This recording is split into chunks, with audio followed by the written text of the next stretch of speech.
So mga kaparokya, bago natin umpisahan ang online viewership ng dalawang pananghaliang programa dito sa bansa, ang It's Showtime at ang Eat Bulaga ngayong araw po ng Huwebes, January 22, ay may ilan po tayong ibabahagi sa inyo tulad niya po ng prizes given or yung papremyong ibinahagi ng dalawang noontime shows, ang ads na lumabas sa Eat Bulaga. And of course, yung highest views na naabot ng dalawang pananghaliang programa. Ito po yung pinakamataas na views na naabot ng dalawang noontime show ngayong episode. Pero bago natin talakayin yan mga kaparokya, kung bago lamang po kayo sa aking channel at kung gusto niyo po ng ganitong klaseng content ay makikiusap po ako sa inyo na pakisubscribe ang aking YouTube channel.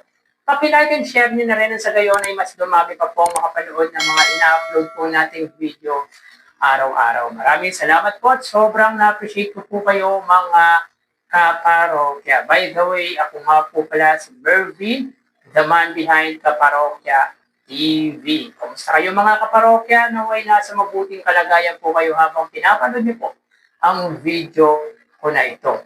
So yun nga po mga kaparokya, panibago na naman pong record ang nagawa ng It's Showtime sapagkat sa highest na viewership ay nasurpass or nalagpasan niya po nito ang pinakamataas na views ng pananghaliang programa ng mga Badlang People, ng GMA, ng A to Z, ng All TV, ng ABS-CBN, sapagkat na surpass nga po nito ang highest views na naabot nito kahapon na 114.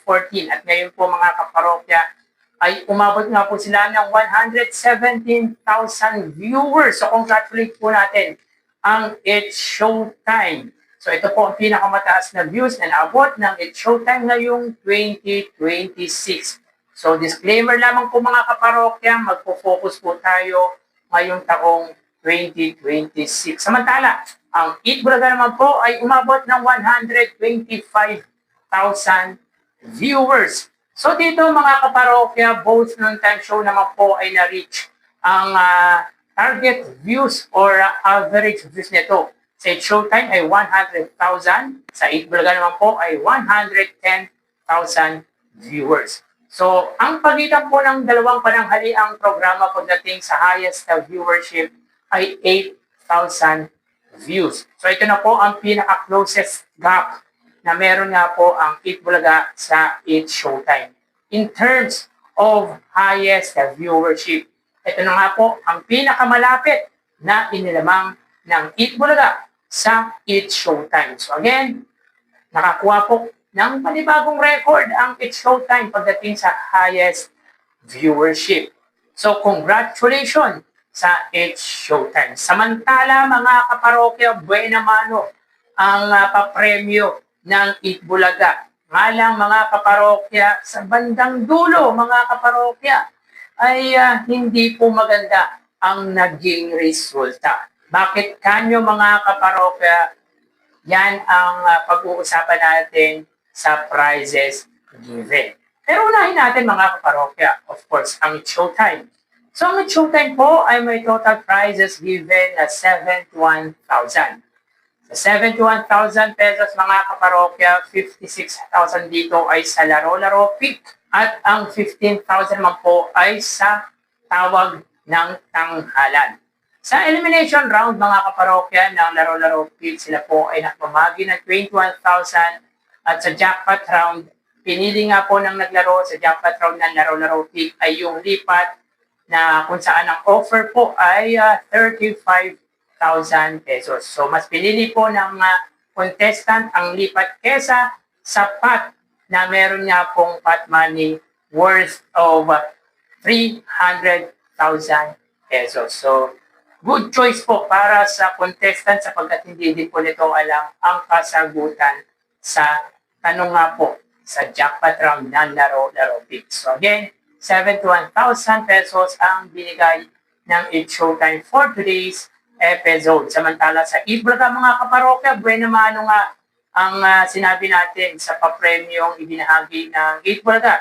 Then sa Pera Fee segment, meron po silang 40,000 pesos. So na-double the money nga po ang 20,000 dahilan kung bakit 40,000 ang ipinamahagi sa Gimmify or sa Pera Fee segment. Sa sugod bahay mga kaparokya, 60,000 pesos po ang ibinigay ng Itbulaga sa nagwagi or sa mga nagwagi ng nasabing segment. So 40,000 ang naiuwi ng winner nga po ng sugod bahay. Sa Gimme 5 mga kaparokya, 80,000 pesos. So yun nga po, sa jackpot round, nakuha naman po ang 50,000 at isa lamang po ang hindi nakasagot sa mga audience kung kaya't nakapamigay po sila ng 80,000. At pagdating sa The Close Open, bokya po. Wala pong nakasagot sa mga VIP audience na naglaro nga po sa nasabing segment. So dito mga kaparokya, meron po silang total prizes given na 180,000 pesos. Sayang, kung may nakasagot na contestant or VIP contestant, ay mas mataas pa po sana sa 180,000 ang ipapamahagi ng Itbulaga. At sana mga kaparokya, kung nasagot ang tanong sa jackpot round ng It's Showtime ay mas mataas pa po sa 71,000 pesos ang ipinamahagi ng It's Showtime. So kitang-kita dito mga kaparokya yung difference ng pamimigay ng papremyo or pinamigay na papremyo ng dalawang pananghaliang programa. At angat nga po dito ang Itbulaga. Pero mga kaparokya, kapag pinagsama po natin ang papremyo ng dalawang noontime shows, sila po ay may total prizes given na 251,000 pesos. So magawi tayo sa another breaking record or breaking the record niya po ng Itbulaga in terms sa ads count. So dito mga kaparokya, ang Itbulaga ay may 37 TV ads. So kahapon niya po ay 35 ads nga po ang nakuha ng Itbulaga na kung saan yun na nga po ang pinakamataas na ads ng Itbulaga or number of ads ng Itbulaga ngayong taong 2026. Pero nalagpasan nga po yan ngayong araw sapagkat 37 TV ads po ang nakuha ng Itbulaga ngayong araw po. So sa GAP 1, meron pong 14 TV ads. So ito na po ang pinakamataas na number of ads ng Itbulaga in a single GAP. So 14 TV ads sa unang GAP pa lang mga kaparokya. Sa pangalawang GAP, meron po silang 12 TV ads at sa pangatlo ay 3 TV ads. So dito mga kaparokya, sa tatlong GAP, meron po silang double digits number of ads na double digits mga kaparokya. 14 sa una, 12 sa pangalawa, 11 naman po sa pangatlo with a total of 37 TV ads. So in 4 days time mga kaparokya, from Monday to Thursday episode, sila po or ang Itbulaga po ay may total ads na 135 TV ads. So hindi na po masama yan mga kaparokya sa 4 na araw nga po ng episode ng Itbulaga. Lahat po ay umabot ng more than 30 TV ads. So not bad mga kaparokya dahil ito naman po talaga ang average na advertisement na inilalabas ng Itbulaga. So congratulations natin mga kaparokya ang It's Showtime sapagkat in 2026, ngayong taong 2026 ay napot nga po nito ang pinakamataas na views nito sa ordinaryong araw na 117,000 at pagdating naman po sa ads count mga kaparokya ay naabot or nalagpasan naman po ng Itbulaga ang highest ads na 35 TV ads na ngayon naman po ay 37 TV ads. So congratulations It's Showtime at congratulations din po sa Itbulaga. So tara ating alamin ang online viewership ng dalawang bigating noontime shows. Para sa Itbulaga under TVJ Facebook page na may 3.8 million followers at sa It's Showtime na may 19 million followers. So sa oras na 1:43 PM ang It's Showtime po ay may kasalukuyang segment na Laro-Laro Pick na ang kasalukuyang pot money mga kaparokya ay 300,000 pesos. So ito po yung jackpot round ng Laro-Laro Pick samantalang ang Itbulaga ay may segment na Gimme 5. So dito ang It's Showtime ay may 2,900 viewers samantalang ang Itbulaga ay may 3,300 live viewers. So again, sa oras na 1:43 p.m. Ang It's Showtime po ay may 2,900 viewers, samantalang ang Eat Bulaga ay may 3,300 live viewers. So dito makita po natin mga kaparokya, ang pagitan ng dalawang noontime shows ay 300 viewers. Pabor po yan sa Eat Bulaga. So mapunta tayo sa TV Network YouTube channel ng dalawang noontime shows. So para po sa It's Showtime, under GMA Network YouTube channel na may 40.8 million subscribers.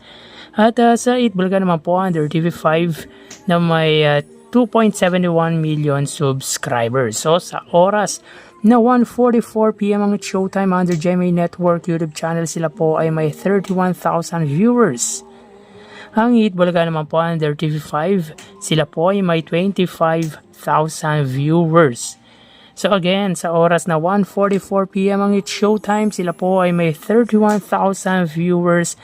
At ang Eat Bulaga under TV5 ay may 25,000 viewers. So dito makita po natin mga kaparokya, ang pagitan ng dalawang TV Network YouTube channel ay 6,000 at pabor po yan sa GMA Network. So magawi tayo sa main YouTube channel ng dalawang noontime shows.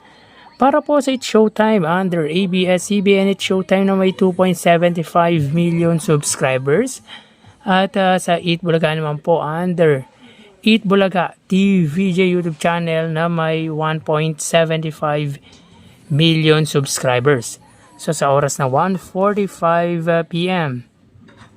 ang It's Showtime po, sila ay may 103,000 viewers. At ang Eat Bulaga naman po, sila ay may 119,000 viewers. So again, sa oras na 1:45 p.m. ang It's Showtime, sila po ay may 103,000 live viewers. At ang Eat Bulaga naman po ay may 119,000 live viewers. So bali, ang total na nakuha ng dalawang noontime shows ay... ang total na nakuha ng dalawang noontime shows para po sa It's Showtime, sila po ay may 137,000 viewers. At para naman po sa Eat Bulaga ay 147,000 viewers. Sa Facebook Live, sila po ay mayroong tig 3,000 views. Sa TV Network YouTube channel, 31,000. Sa GMA, 25,000 naman po sa TV5. At sa main YouTube channel, 103,000. Sa It's Showtime, 119,000 views naman po sa Eat Bulaga. So ulitin natin, 137,000 views para po sa It's Showtime, 147,000 naman po sa Eat Bulaga. So dito mga kaparokya ay lamang ng 10,000 views ang Eat Bulaga against sa It's Showtime, meaning wagi pagdating sa online viewership ang pananghaliang programa ng Tito Vic and Joey against sa pananghaliang programa ng GMA Network at ng ABS-CBN. So yan po lumalabas sa kanilang online viewership as of 1:48 p.m. So magpapaalam na po ako sa inyo mga parokya. Magsingat po tayo. Thank you and God bless.